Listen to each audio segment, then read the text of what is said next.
Hello and welcome to the highlights of the second day's play of the final Cornhill Test match of this series, England against West Indies. Yesterday, England were absolutely superb. They bowled out West Indies for only 190. For the first time in the series, I thought the bowlers bowled a top-class line.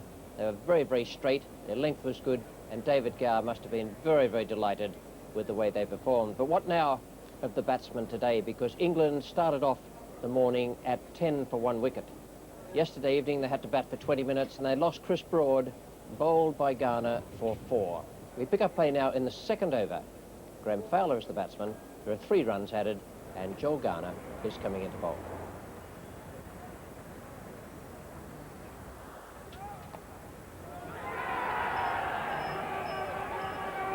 A painful one. And again, the late movement off the pitch.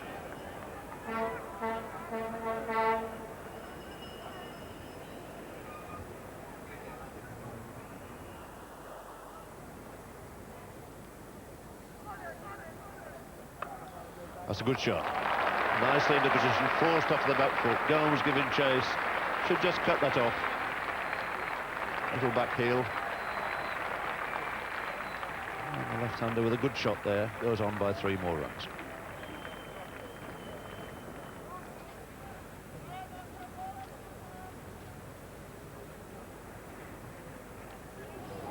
And a nasty short one again. Just quite duck low enough.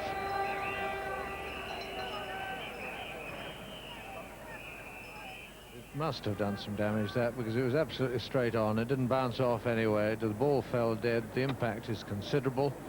Ball moving at anything up to 90 miles an hour.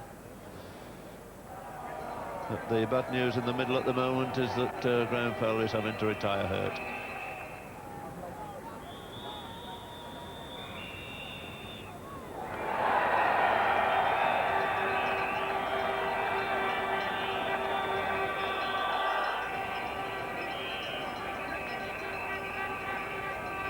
Well, another one, almost in exactly the same place, and Chris Tavares managed to just keep the bat away from the ball.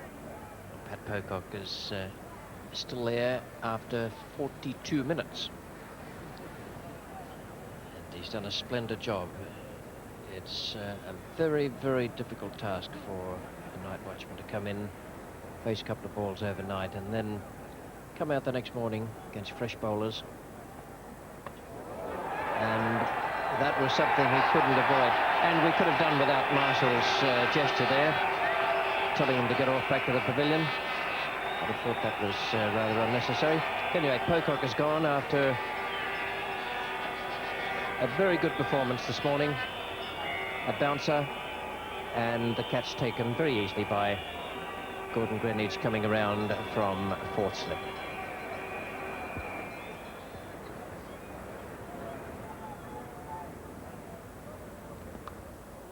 That's safe. But for one agonising moment, David Gower's heart would have leapt. It was very much a last-minute poke. Yes, and in fact, Michael Holding got David Garner out like this at Edgbaston. Very similar shot, same sort of ball. But on this occasion, he managed to get it between the 4th, 5th slip area and over the top there. But certainly a very dangerous shot.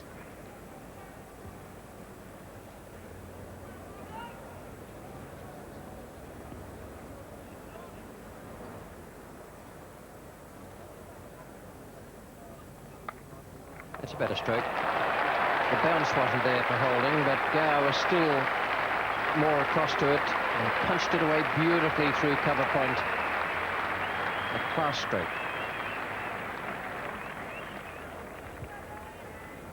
Yes, he got in a better position altogether, and he got over that and hit it with a slightly more cross bat, which I think is a way to play it against these quicker bowlers. Occasionally David Gower tries to play it with almost a straight bat, and if he does that, the ball is going to edge into the gully area. If he plays it with a cross bat and gets a slight top edge, it will fly over the top, and I'm sure that's the better way to play it.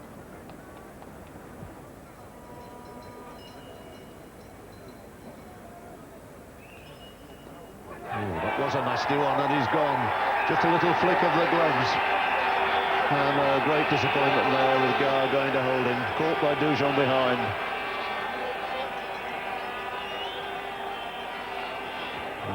End of a real horror series for David Gar. So he goes for 12. And the one success in the England side this year is Alan Lamb, who's on his way out now.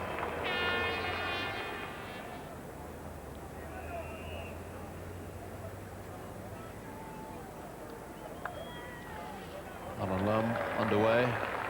Just turned that quite nicely. Kept it down, brings him just a single.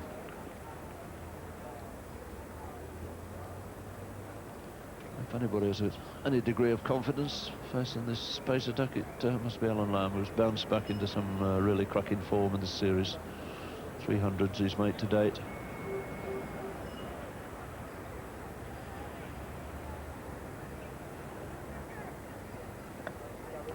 Just dropped the bat on that, but timed it nicely. We'll make a couple of runs out of this. So it sees Chris Tavery into double figures.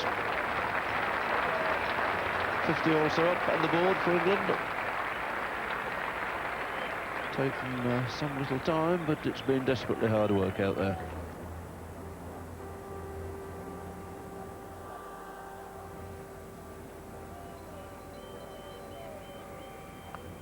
He's got it through this time though. Squirted away down the third man. It's racing down towards that boundary.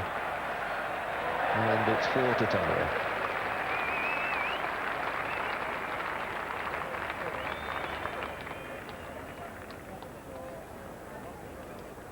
Yes, so it's not often to get it through the slip area, but Chris Tavery managed to just find the gap between them there, and it sped away for 4 runs. You don't need to put any power into it, it's just a matter of playing it if you can find the actual gap. The light worsened just before the luncheon interval, and in fact the umpires went off 10 minutes before the scheduled time for close of play for that first session.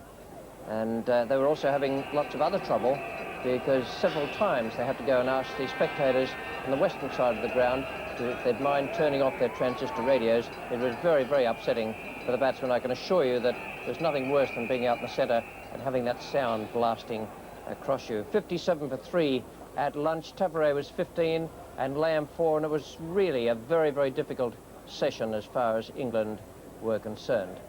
We pick up play now in the 4th over after lunch. 7 runs have been added to take the score on to 64, and it's Michael Holding coming into bowl. Chris Tavery is taking strike.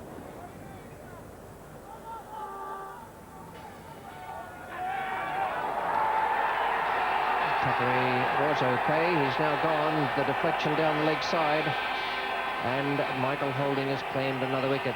He picked up David Gar just before lunch with a very difficult delivery. That one, again, short-pitched and flying, and Dujon moved nicely to take it down the leg side.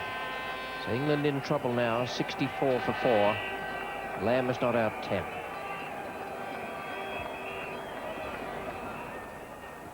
Ball goes up, almost may have just flicked the fingers of the right hand.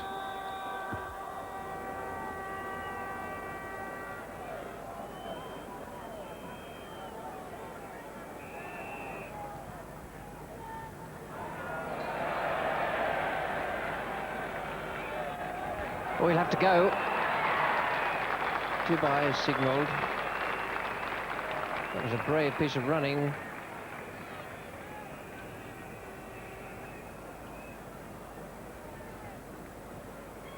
Larry Gomes was the fielder coming in very quickly, and he has gathered the ball in now. Oh, it was well read by Alan Lamb. Ian Botham's not off the mark. And the batsman out today, Pat Pocock, without scoring. Chris Tavery for 16 and David Gar for 12.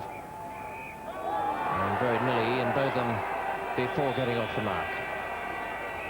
Very good delivery, that.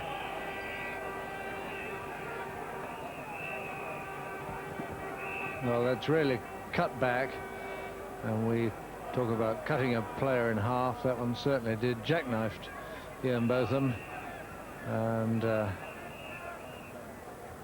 he was able to actually get out the way because he'd just did maintain a sideways position there. It is a great help.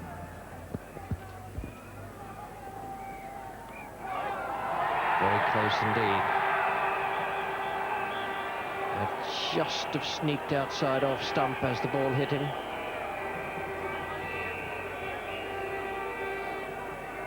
Yes, now watch that left pad come across. He's really thrust that left pad across.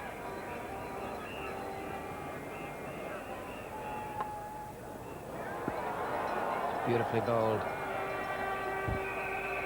So the short ball followed by the Yorker right up in the block hole. Crash, could have found its way through, inside edge onto Botham's feet. Another long chase for Desmond Haynes, but he won't be able to stop the boundary this time. Botham has picked that up beautifully.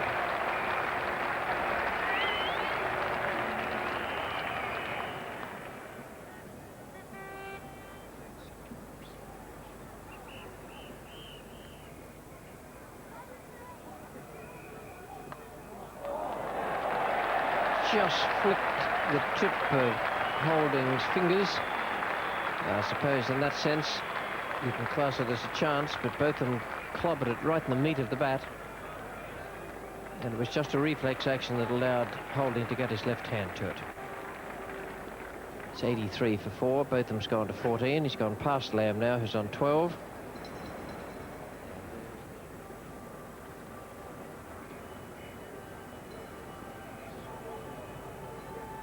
And another one, and he's gone this time. Just flicked the glove, couldn't get out of the way. West Indies are delighted. Botham's gone for 14, and real trouble now for England. 83 for 5. So Botham caught between two minds there. He was going to play, then he was going to get away. Tried to pull back.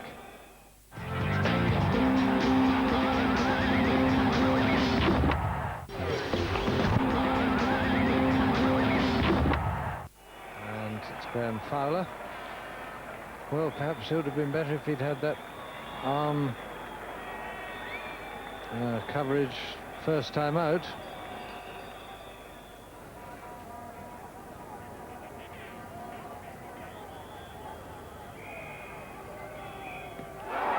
And that's out to LBW. Lamb goes. Marshall strikes again. And for the first time, I think we saw a case there of irregular bounce.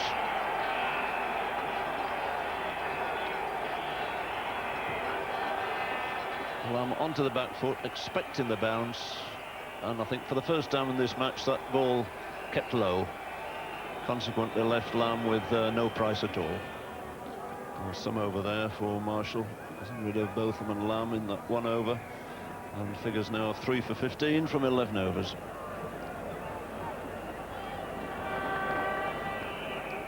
So Fowler settles down to face Holding.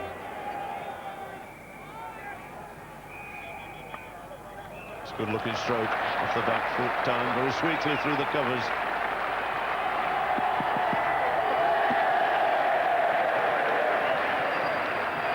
And that won't do Graham Fowler any harm at all.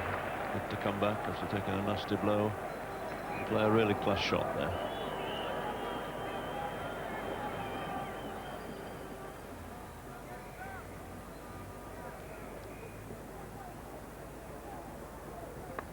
That's a good shot. And again, the feet moves quickly and nicely into position, flipped it through the onside. Desmond Haynes roaring after that. Brilliant, and taking 3, saves the 4.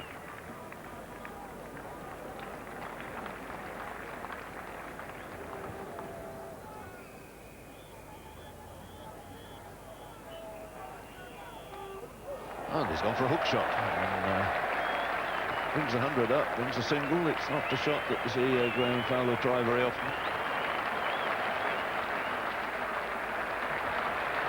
So 3 figures on the board finally for England. Those come up in the 40th over.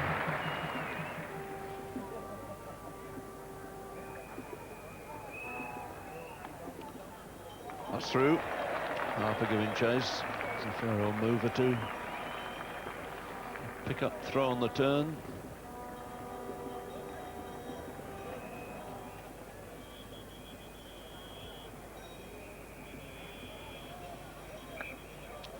Plenty of runs there. Mid-off, just pushed nicely. A little right-hander. He's coming back for 3. Good running.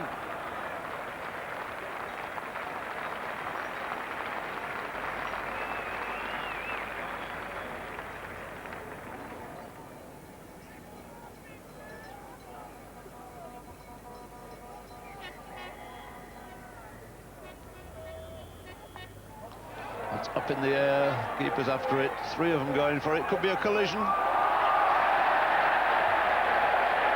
Let off there for Chris Fowler, not without anybody shouted or called. But, both Marshall and Richards colliding there. But, I would have thought that long leg running in here, a much better chance than slip or the keeper going backwards. And, surely Marshall should have shouted for it. Just out the corner of his eye, saw Richards appear at the last minute and withdrew. That's gone. Yes, this time Richards made no mistake at slip. Widest delivery, and this time Fowler not quite there to the pitch of the ball, the outside edge. It's 116 now, and Fowler, who's made top score out there, has gone. Yes, in fact, Fowler never really got across to this. His leg's gone about middle stump, and his bat's 2 feet away from his body. The ball's a foot outside of stump, and really, it wasn't quite a full half volley. So there's only one place that ball could go, and that was into the slip, which is what happened.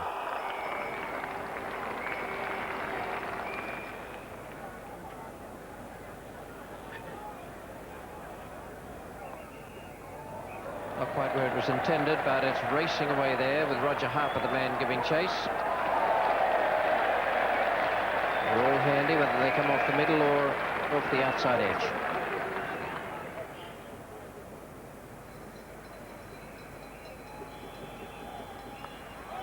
Just out of reach of Roger Harper, 4 runs.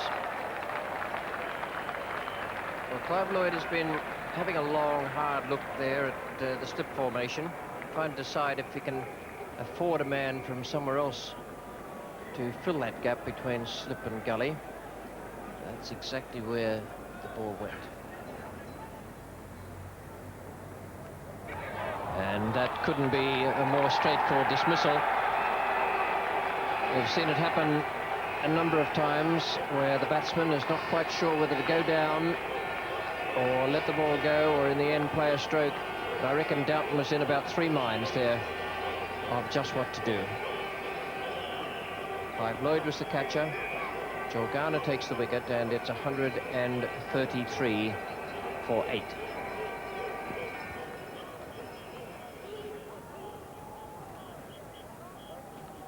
Let's see what Paul Allett's got to deal with. Well, that's a particularly good shot. Moved his feet quickly, expecting it short, flicked it away to the leg side. Coming back for 3, that's good running.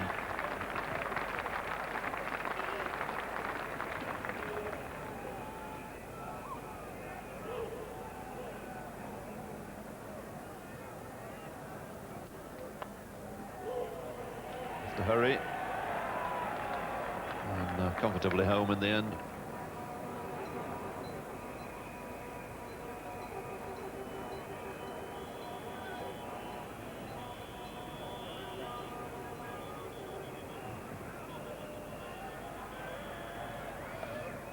Well, he's laid a bet on that, and not many people have done that to Marshall today. Lloyd has got 4 for it. A very bold shot there from Paul Allett. And it's brought up to 150 for England. There is the Crystal Palace mast in the distance. See the flashes.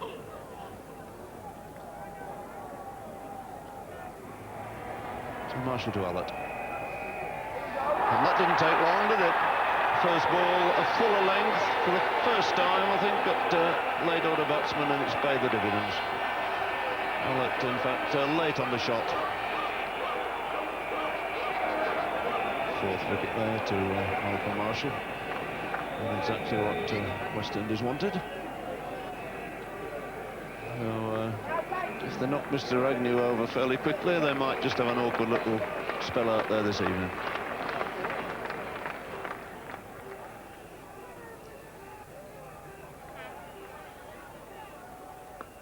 That's a good-looking shot. He's got a nice over-pitch ball on the leg stump. He's dealt with it very firmly.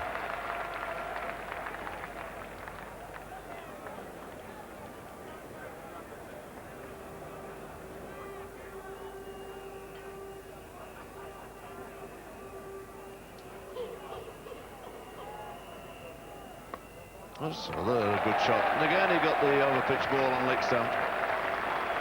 And if they want to take three, they can do so here.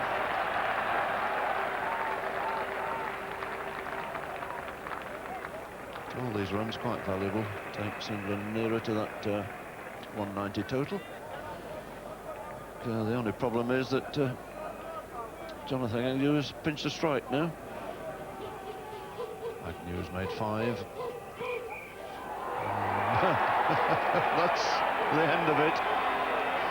A little bit unlucky there. He backed away. Would have missed by a good foot. Stuck him on the pad and casually went on and removed the off bail. So the congratulations to Marshall, but finishes up after bowling very well with a very lucky wicket there.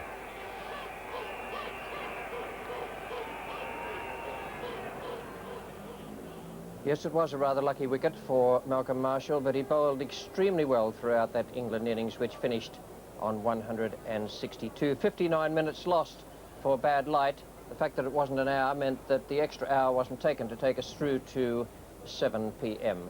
A lot of double-figure scores there for England, but no one managed from the moment Taveray was dismissed to get past the 20 mark. Richard Ellison not out 20, a fine knock that, and Paul Allott 16 gave the pair of them a very, very healthy partnership. 162, a deficit of 28, and full marks to the West Indian bowlers there. I thought they were absolutely magnificent today. The pitch was quite good, a lot of bounce in it, and it was quite pacey.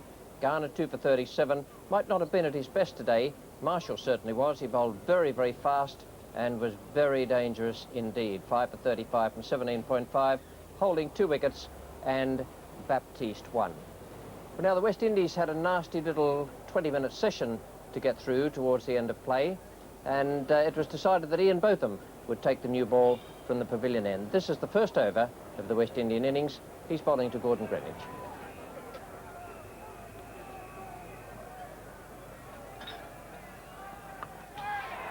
Well, that's short, and Greenwich in position, hooks it away down to long leg, races back for the second.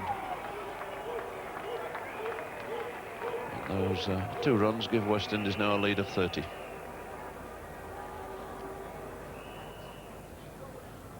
Three slips, a gully, short leg, cover point, mid-off, mid-on, and a long leg for Paul Allott. And that's a confident start by Desmond Haynes. He needs a score. He's had a pretty miserable series, but there's 4 there for him.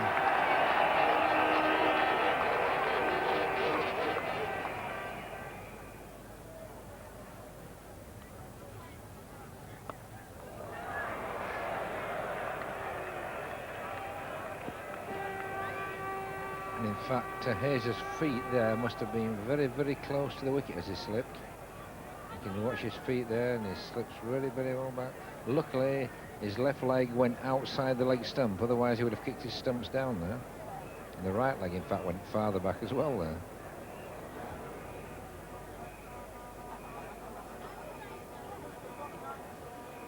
It's one way.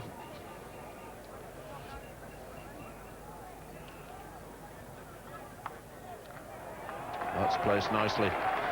Fowler giving chase. He's got plenty of speed. Will cut it off, and they'll settle for 2.